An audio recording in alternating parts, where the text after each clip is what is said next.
You ever watch somebody walk their dog and a dog is walking them as opposed to them walking a dog? And right now, I'm taking Louie out for a walk. Now the question is, am I walking the dog or is he walking me?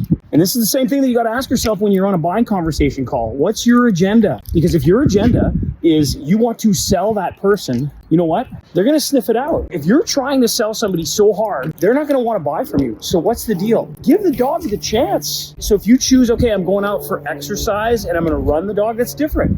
Right now, I'm walking the dog, and if he wants to stop, and it's more like I'm going to go walk with the dog and he's going to have some sniffing around, and I'm going to be patient with the process because they got to be curious. So what are you doing when you're walking with a client or with a prospect or what I like to call a guest? You walk with them and you ask them questions. The analogy of the dog is exactly that. If you're letting them drive the conversation, then you're out to lunch. What questions are you asking, and what can you do to help them find what they're sniffing out? Because if they smell that you're being too pushy, they're never going to buy from you. You got to take your time. Let your clients, your guests, answer the questions, because that is exactly what it takes to be able to build curiosity, to build desire. If you want to have an objectionless sale, you got to ask questions so that they can build desire, because when the desire is high, people buy. You got to learn the skills to make it happen.